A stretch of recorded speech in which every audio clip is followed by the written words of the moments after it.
अपने family business को छोड़कर आज विवेक अपने सपनों को चुनने वाला था। मर्चेंट नेवी में उसकी नौकरी हो गई थी। तू जा रहा है बेटा? हाँ मम्मी, पर तुम इतना रो क्यों रही हो? मैं ये घर छोड़कर नहीं जा रहा हूँ, नौकरी पर जा रहा हूँ, शिप पर, अपने सपनों के पास। देखो आज तुम्हारा बेटा फाइनली सेल करने जा रहा है। और तुम्हें क्या लगता था मुझे ये नौकरी कभी नहीं मिल पाएगी? देखो मिल गई ना। मेहनत कभी वेस्ट नहीं जाती मम्मी। मुझे माफ कर दे बेटा, तेरी माँ को इतनी समझ नहीं है ना। मुझे लगा समुद्र के बीच तैरने के तुझे कौन पैसे देगा, और समुद्र में खतरा भी तो हो सकता ना बेटा। अब तो तू जा ही रहा है, क्या कहूँ, ध्यान रखना। और हाँ, पानी पीना होता समुद्र का पानी मत पीना, उस पानी में नमक होता है। अरे रुक जाइए शोभा जी, आपका बेटा बच्चा नहीं रहा जो आप इसे ये बातें बता रही हैं। शादी हो गई है इसकी, अब थोड़ी देर बहू के साथ भी छोड़ दीजिए उसे, फिर उसकी फ्लाइट है। अच्छा बहू, तुम दोनों बातें करो, फिर आरती की थाली ले आना, दरवाजे के बाहर आरती करेंगे। दरवाजे के बाहर क्यों पापा? विदेश जा रहे हो तुम, लोगों में बात तो होनी चाहिए कि महेश का बेटा विदेश के अलग अलग देशों में घूमने जा रहा है। बताओ, यहाँ तो इन लोगों को लगता था विदेश मतलब लंदन, अब पता चला और भी बहुत सारे देश होते हैं दुनिया में। जा बेटा जा, अपनी माँ की फिक्र मत कर। मेरे लिए तो बड़ी गर्व की बात है कि तू मर्चेंट नेवी बन रहा है। मर्चेंट नेवी नहीं बन रहा हूँ पापा। अच्छा छोड़िए। विवेक अपने पेरेंट्स से मिल लेता है, फिर श्वेता के साथ कमरे में कुछ देर बैठता है। लव मैरिज की थी मैंने तुमसे पूरे घर के खिलाफ जाकर। तुम सब मेरे सपने के खिलाफ थे। अब जब शिप पर जाने की बात आई तो हमारी लव मैरिज हो गई। ये तो अच्छा है। लगता है मेरी कुंडली में पानी से फायदा लिखा है। आरव, मुझे जब देखने आए थे तुम, पापा को तो पसंद नहीं आए थे ना, उसके बाद मैंने हाँ कही थी, तो एक तरह से लव मैरिज ही हुई ना। अब जो भी हो, I am really proud of you. और अपनी फोटो मुझे भेजते रहना, मैं रोज स्टोरी लगाऊंगी। और जिस जिस देश भी जाओगे ना, उन देशों की ड्रेस, वॉचेस, पर्स जो भी मिले सब मुझे चाहिए। 6 महीने बाद आई विल बी वेटिंग। विवेक बड़ा खुश था। कुछ महीनों पहले तक उसके घर वाले जो उसे ताने दे देकर उसका खून पीते थे, आज उसके साथ थे। 2 महीने पहले, मम्मी जी उठिए ना मम्मी जी। तेरी पानी की थैली फट गई है क्या बहू? अरे नहीं, मेरे बेटे को पढ़ने लिखने से फुर्सत मिले तब तो दादी बनूं। कितना बज रहा है, सुबह हो गई क्या? रात के 2 बज रहे हैं मम्मी जी, और इस वक्त भी आपका बेटा कमरे में लाइट्स ऑन करके पढ़ रहा है। शादी के 1.5 साल हो गए हमारे, अगर वो चाहे तो रात को जग सकते हैं, पर पढ़ाई, ये क्या बात हुई, अभी भी पढ़ाई मम्मी जी? क्या हो गया इस लड़के को मुझे पता नहीं, लैपटॉप लेकर बैठा रहता है हमेशा। मैंने इसे कितनी बार बोला, बेटा तुझे पढ़ने की जरूरत नहीं है, इतना अच्छा बिजनेस है हमारा, आगे बढ़ो, बिजनेस को आगे बढ़ाओ। बिजनेस ज्वाइन किया तो दिन में बिजनेस देखने लगा, रात में पढ़ाई करने लगा। इस पढ़ाई से हटाने के लिए तो उसे मैंने बिजनेस में लगने को कहा था, फिर से कोई फार्म भर दिया होगा विवेक ने। सास बहू की खुशबू से महेश की नींद खुलती है और वो कहता है, कुछ लोगों की किस्मत में ना नौकरी करनी लिखी होती है और ना ही मालिक बनकर गल्ले पर बैठ सकते हैं। 10-20 हजार की नौकरी करते हुए जिंदगी गुजारना चाहते हैं ऐसे लोग, इनमें से एक आपका बेटा भी है। बिल्कुल ध्यान से जाना बेटा, बिजनेस क्लास की टिकट करवाई है, कोई इकोनॉमी से थोड़ी ना जा रहा है मेरा बेटा। और पैसे भी कौन देगा, कंपनी वाले। विदेश में भी 5 स्टार होटल में रहेगा मेरा बेटा। 5 स्टार नहीं पापा जी, 7 स्टार, खाना रहना सब हाई क्लास। मोहल्ले के सामने महेश जोर जोर से अपने बेटे की सीखी बगा रहा था। अभी तो शिप पर गया है, क्या हो गया, जरूरी थोड़े ना है कि सारे पैसे आपको ही भेज देगा। अब तो आप पैसों को भूल ही जाइए, बेटा तो गया, पैसे भी गए। आपको बहुत पता है गुप्ता जी। विवेक तो अब जाकर मर्चेंट नेवी में गया है। मेरा ममेरा भाई आज से 30 साल पहले इस लाइन में चला गया था। पहले तो ऐसा होनहार लड़का था कि क्या कहे, बस जैसी ही नौकरी लगी ऐसा समंदर पार गया कि समंदर पार ही रह गया। मेरे मामा मामी मरने को आ गए पर देखने को नहीं आया। ये बड़ी गलती कर दी आपने भाई साहब, तो लोगों को और बोलने का बहाना मिल जाएगा कि आपके बेटे का चक्कर कहीं और है। अरे भाई, इतनी सुंदर बीवी को घर पर बिठा रखा है, अभी तक 1-2 बच्चे हो जाने चाहिए थे। कहीं कोई। आपकी बेटी की शादी में क्या दिक्कत आ रही है आंटी जी? वो पंडित जी कह रहे थे कि जो भी लड़का आता है मना करके चला जाता है। नहीं पर सही भी है ना, आज के जमाने में 12वीं पास लड़की से कौन ही शादी करना चाहेगा। पति विदेश गया नहीं कि बोली निकलने लग गई इसकी। जो हुआ ना तेरे साथ श्वेता, सही हुआ, तू उसी के लायक है। सो फाइनली विवेक अपने सपने पूरे करने निकल चुका था। महेश की मोबाइल की दुकान थी। महेश अपने दुकान चला जाता है और घर में रह जाती है शोभा और श्वेता। सब कुछ नॉर्मल था। हर रोज रात को ड्यूटी के बाद विवेक श्वेता को फोन करता, अपने घर पर सभी से बात करता। अच्छा पापा, मैं फोन रखता हूँ, ज्यादा देर बात नहीं कर पाऊंगा, यहाँ बहुत लिमिटेड इंटरनेट दिया जाता है, इंटरनेट के चार्जेस बहुत महंगे हैं शिप पर। Okay bye. 1 महीने बाद, मम्मी जी, पापा जी, कहाँ है आप दोनों? मम्मी जी, मम्मी जी, चलो शॉपिंग पे चलो जी, ओ मेरी मम्मी जी। क्या बात हो गई बहू, सुबह सुबह गाना क्यों गुनगुना रही है? पूरे 2.25 लाख रुपए क्रेडिट हुए अकाउंट में, आपके सुपुत्र ने पैसे भेजे।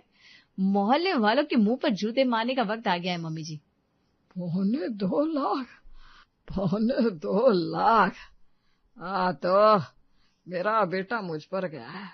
बचपन में मैं भी मैथ में इतना ही तेज था, यहाँ बैठे बैठे बता देता था आज बारिश होगी कि नहीं। वही दिमाग मेरे बच्चे में गया है। तेरे पापा जी बिल्कुल सही बोल रहे हैं बहू, वो तो इनको पढ़ने नहीं दिया गया, वरना ये भी इतने बड़े बैरिस्टर बन जाते। पर देखो भगवान की कृपा कैसे बरसती है, हमने कभी रोका नहीं विवेक को पढ़ने से, आखिर विवेक इतना बड़ा आदमी बन ही गया ना। बहू जरा विवेक को फोन लगाना, ड्यूटी पर होगा क्या अभी? हाँ पापा जी, वो दिन रात का भी सीन है ना, यहाँ जब दिन होता है वहाँ रात होती है। इनसे बात करने के लिए सुबह 4:30 बजे उठना पड़ता है मुझे। सच में इनके पीछे काफी मेहनत करनी पड़ रही है मुझे।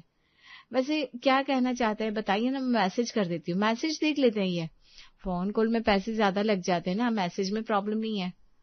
उसको मैसेज करके पूछना कि शिप में मेरे लायक कोई काम हो तो जरा मुझे भी इस काम में ले ले। वैसे भी मोबाइल दुकान में आजकल कमाई नहीं होती, ऑनलाइन ही सब फोन खरीद लेता है। ये 500,000 कमाने के पीछे अब मैं दिमाग लगाना नहीं चाहता, ऊपर से स्टाफ को सैलरी देनी पड़ती है, सो अलग। ये आपने ठीक कहा पापा जी।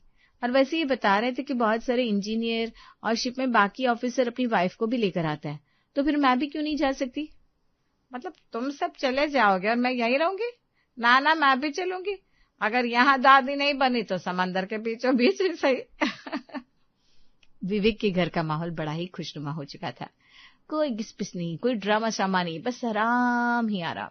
आज पूरा परिवार डिनर पर जाता है। अरे भैया, कोई विदेश की डिश लेकर आओ, ये नान आपके रेस्टोरेंट की स्पेशलिटी है, बताइए। यही खाना होता तो हम घर पर ही ना खा लेते। मेरा बेटा विदेश भ्रमण करता है तो हम थोड़ा स्टैंडर्ड खाना ही खाएंगे, ऐसा कैसे चलेगा? महेश थाई से लेकर इटालियन तक के, चाइनीज से लेकर जापानीज तक के सारे खाने टेबल पर मंगवा लेता है। खाना शुरू होने वाला था कि उसके फोन पर उसके छोटे बेटे माशुक का कॉल आता है। बिजनेस सब समझ लिया कि नहीं? सब कुछ समझ लिया पापा, अब तो बस घर लौटकर लहंगे का काम शुरू करना है।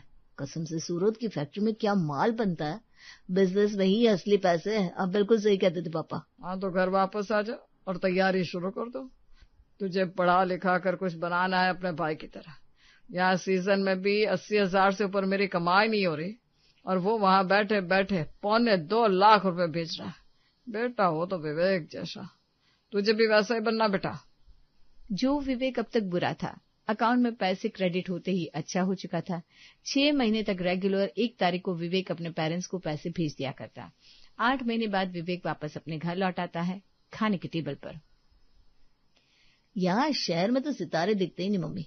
वहां जब समुद्र के बीच से चांद और सितारों को देखोगे ना, तो लगेगा हाथ ऊपर करो और तोड़ लूं। क्या नजारा होता है। क्या फायदा बेटा, शरीर तो दुबला हो गया तेरा। जब तक माँ के हाथ का खाना ना मिले तो चांद सितारे सामने परोस दो, तब भी शरीर में वो जान नहीं रहती। ऐसी कोई बात नहीं है मम्मी, शिप में कभी खाने की कमी नहीं होती। इतना भर भर कर खाना लेकर जाते हैं, और तुम जो मांगो वो मिल जाएगा। महंगे से महंगी डिश जो यहाँ आम दुकानों में देखने को ना मिले। यहाँ सब पर अच्छे खासे पैसे खर्च किए भैया तुमने, पर मुझे तो कुछ नहीं मिला। ये क्या बात हुई? विवेक अपना बैग खोलता है और आईफोन निकालकर अपने भाई के हाथ में रख देता है। बस अब तो विवेक की हर तरफ जय जयकार ही थी, चाहे वो घर हो चाहे बाहर। किस्मत तो अच्छी है तेरी, बस बेटा नौकरी पर गया नहीं कि घर की मरम्मत होनी शुरू हो गई। सब बच्चे बुरे नहीं निकलते, और हमारा विवेक तो शुरू से ही बड़ा सभ्य लड़का था। शादी में अगर हड़बड़ी नहीं की होती ना आपने, तो इसकी अभी मैं अपनी बेटी से पक्का शादी कर देता। ये बात भूलकर भी श्वेता के सामने मत कह दीजिएगा अंकल जी, वरना पता नहीं वो मेरा क्या करेगी। न जाने कितने सालों के बाद आज अपना घर अपना लग रहा है। थैंक यू भगवान, थैंक यू। सब कुछ बहुत अच्छा चल रहा था और ऐसे ही 15-20 दिन निकल जाते हैं। श्वेता, जरा 5,000 रुपये देना, शॉपिंग करनी है। 5,000? इतने पैसे को तुम क्या करोगी? और वैसे भी शिप में ज्यादा फैंसी कपड़े पहनने तो अलाउड नहीं है। तुम तो अपने यूनिफॉर्म में रहते हो ना? वहां यूनिफॉर्म में रहता हूँ, यहाँ तो नहीं रह सकता ना, अभी मैं घर पर हूँ। हाँ तो वो दिख रहा है मुझे। जब तुम लैपटॉप पर काम करोगे तो कैमरा तो ऑन रखना पड़ेगा ना, तो वो देखेंगे कि तुम यूनिफॉर्म में हो कि नहीं। अरे नहीं नहीं श्वेता, मैं घर से काम नहीं करने वाला, मैं छुट्टी पर हूँ। अब दूसरी शिफ्ट 6 महीने बाद। बहुत दिन मुझसे दूर रही हो तुम, तो अब ये मेरा पूरा वक्त तुम्हारा। नो पढ़ाई लिखाई, nothing, even we can plan babies. Vivek को लगा था ये बात सुनकर श्वेता के चेहरे पर बड़ी सी मुस्कान आ जाएगी, पर पति अगर घर पर बैठा हो तो सैलरी भी तो नहीं आएगी। ये सोचकर श्वेता के चेहरे से खुशी जैसे उड़ जाती है और वो 5 की जगह 1,000 रुपए विवेक के हाथ में रखकर कमरे से बाहर निकल जाती है। रो नहीं तो और क्या करूं मम्मी जी, भगवान जाने मेरी किस्मत में सुख कब आएगा। विवेक को नौकरी हो गई, लगा चलो ठीक है, अब ये मेंटली फ्री है तो मैं अपने परिवार को आगे बढ़ा पाऊंगी, सब कुछ अच्छा होगा। पर बच्चे जनने के लिए मुझे 6 महीने थोड़ी ना चाहिए। 20 दिनों से ये यहीं है और कह रहे हैं आगे 5 महीने भी यहीं बिताएंगे। ऐसे में अगर बच्चा पैदा हो गया तो उसका खर्च कैसे चलेगा? 6 महीने स्कूल में पढ़ेगा, 6 महीने घर पर रहेगा, ऐसे थोड़ी ना होता है मम्मी। अरे पर तू ही तो चाहती थी तेरा पति तेरे साथ रहे और अच्छी कमाई भी करे, तो दोनों हो गया ना। ये जब 6 महीने घर पर रहेंगे तो घर पर 1 रुपया नहीं आएगा, खर्चे कैसे मैनेज होंगे मम्मी? विवेक की सैलरी से जो 25,000 रुपए का पर्स मैंने आपको दिलवाया था और इस बार जो फ्लैट की EMI पापा के बदले देती थी, वो सब फिर कैसे होगा? ससुर से पैसे मांग कर तो इस तरह के मायके के खर्चे किए नहीं जा सकते ना। तो फिक्र मत कर, मैं बात करती हूँ दामाद जी से। ये कोई बात हुई? अपनी बेटी दी है मैंने, 6-6 महीने घर पर बैठना था तो शादी क्यों की? घर क्या हवा से चलेगा? कौन ससुर से मांग कर अपने बच्चों को पालता है? धीरे धीरे ये बात घर पर सभी को पता लगने लगती है और अभी तक जो विवेक की आरती उतार रहे थे उसके सामने लाठी लेकर तैयार थे। मैंने रिंकू से बात की है, ऐसा जरूरी नहीं होता कि 6 महीने नौकरी करने के बाद 6 महीने घर पर ही बैठना पड़ता है। एक शिफ्ट के बाद तुरंत दूसरे पर जा सकते बेटा। तू घर पर रहकर क्या ही करेगा, तू जा शिफ्ट पर। क्या मम्मी? क्या तेरी माँ कह रही है काम पर जा। अब पहले मैंने भी इस तरह घर पर बैठ बैठ कर दिन निकाले होते तो इतना हो जाता क्या? तू, मेरा शरीर भी जवाब दे रहा है। अब कब तक काम करके तेरे पेट भरता रहूंगा, बोल। साल भर पैसे तो मैं ऐसे ही ले आया ना पापा, और ऐसा तो नहीं है कि खाली हाथ आया तो बचे हुए पैसे भी जमा करके लेकर आया था। वो अलग बात है कि आते ही उन पैसों को भाई ने मुझसे लेकर घर के सामने गाड़ी खड़ी कर दी, नहीं तो वो पैसे बाकी 6 महीनों के लिए बहुत थे। और आपको ऐसा लग रहा है कि मैं घर पर बैठा हूं तो इन दिनों मैं दुकान आ जाया करूंगा। मैं तो बस ये समझाना चाह रहा हूं पापा कि इंसान जब वो करता है जो वो करना चाहता है तो वो उन चीजों के लिए भी राजी हो जाता है जिसमें उसे कभी इंटरेस्ट नहीं था, क्योंकि वो फील कर रहा होता है। अब देखिए भैया, पापा चाहते हैं कि मैं भी आपकी तरह नौकरी करूं, but I am not that intelligent. मान लो मेरी नौकरी नहीं हुई तो मैं पापा का बिजनेस देख लूंगा, पर आप भी अब 6 महीने घर पर बैठे फिर दुकान भी जाओगे तो ये तो प्रॉब्लम हो जाएगी ना। एक दुकान में 2 भाई रहेंगे तो कलेश मच सकता है। यहाँ रुकर क्या फायदा? आप अगर पढ़ने में अच्छे हो और नौकरी है तो करो ना। 2-3 बार अलग अलग देश में जाने के बाद बीच में 1-8 महीने का भी घर आ जाना होली दिवाली पर। विवेक ने सपने में भी नहीं सोचा था कि 20 दिनों के अंदर उसका घर उसके लिए इतना पराया हो जाएगा। इतना पराया तो ये घर तब भी मुझे नहीं लगता था जब मैं पढ़ना चाहता था। 10 बातें मम्मी कहती थी, 10 बातें श्वेता, पर कोई मुझे घर से जाने को नहीं कहता था। ऐसा लग रहा है जैसे इस घर में मेरी वैल्यू ही नहीं है। जो वैल्यू है वो मेरी सैलरी की है। कितना मिस कर रहा था मैं घर को। मुझे अब यहाँ नहीं रुकना, सबको मेरे पैसे चाहिए तो पैसे मिल जाएंगे। विवेक अपनी कंपनी से बात करता है और उसे पता चलता है कि नियर बाय 4 महीने तक अभी वो कहीं सेल के लिए नहीं जा रहे हैं। अगली सुबह 6 बजे। मैं सब्जी ले आता हूँ मम्मी, पापा दुकान देख रहे हैं तो कम से कम जब तक यहाँ हूँ एक्स्ट्रा काम जो है वो मैं कर देता हूँ। थैली तो मैं तुझे दे दूंगी बेटा, पर थैली में सब्जी लाने के लिए पैसे चाहिए होते हैं जिन्हें तू छोड़ कर आ गया। विवेक सब्जी की थैली लेकर बाजार निकल जाता है। अरे बेटा तू कब आया? मैं तो 1 महीने पहले ही आ चुका हूँ अंकल जी, आप देखे नहीं? मैं जरा अपने गांव गया हुआ था। और बता, सब बढ़िया? तेरा चेहरा क्यों उतरा हुआ है? कोई काम हो अंकल जी तो बताइएगा। वो क्या है ना, 4 महीने के लिए मैं फ्री हूँ, फिर अब जब जाऊंगा तो सीधा प्रमोशन ही हो जाएगी, लेकिन तब तक कुछ कर लूं। मेरे सामने बड़ा हुआ है, तू बता क्या बात होगी? आंखें जरा भीगी लग रही है तेरी, हैं? बोल। गुप्ता जैसे विवेक के कंधे पर हाथ रखता है, उसकी आंखों से आंसू टपक जाते हैं। साला, मर्दों की तो किस्मत ही ऐसी होती है, जब तक पैसे कमाओ तब तक इज्जत है, नहीं तो फिर घंटे भर की इज्जत नहीं। औरतों के साथ भी यही होता है, जब तक खाना बना रही है तब तक पूछते हैं घर वाले। एक बार बेचारी ने बिस्तर पकड़ लिया तो कोई पानी ना पूछे। तू फिक्र मत कर, मैं रात को आता हूँ तेरे घर, अच्छे से क्लास लगाऊंगा तेरे बाप के और बाकी सबकी भी। रात को पूरा घर खाने की टेबल पर बैठा डिनर कर रहा था, तभी गुप्ता वहां आता है। और भाई महेश, तेरा बेटा तो विदेश से लौटा है, पार्टी कब दे रहा है? अरे कौन सी बड़ी बात है, इतने लोग विदेश जाते हैं, अब ये तो आम बात हो गई। बात तो सही है, आम बात तो हो गई, पर सभी बच्चों का विदेश जाकर वापस वैसे ही लौटना ये आम बात नहीं होती। तेरे जीजा जी श्वेता बेटा थाईलैंड जाकर आए थे ना, 1 हफ्ते में वहां दूसरा चक्कर चल गया उनका। कितना रोई थी तेरी बहन। और भाभी जी, आपको तो पहले ही फिक्र हो रही थी बेटा समंदर का पानी पी लेगा, अब समंदर में धक्का देने पर उतारू हो गई है। और माशूक, तू कभी यहाँ कभी वहां, खुद अपने भाई को पैसे के लिए ज्ञान दे रहा है। आप लोग वही है ना, जब इस लड़के को पढ़ाई करनी थी, नौकरी करनी थी, आप सब इसे दिन भर ताने सुनाते थे।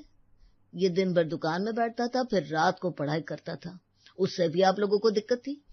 अब जब विवेक ने अपनी मर्जी से नौकरी की और नौकरी से आए पैसे, तो आप लोग नौकरी के दीवाने हो गए। मतलब कि जिस बेटे को पैदा किया, जिस आदमी से शादी की, जिसे भैया कहा, उससे लगाव नहीं है, लगाव सिर्फ अपनी चाहतों से है आप लोगों को। शुक्र मनाइए कि अब भी ये आप लोगों के बीच है, घर छोड़कर चला नहीं गया। गुप्ता जी की बातें सबके कलेजे में चुभ जाती हैं। उन्हें समझ में आ जाता है कि वो क्या गलती कर रहे थे। सभी विवेक से अपनी गलती की माफी मांग लेते हैं और सब कुछ अच्छा हो जाता है।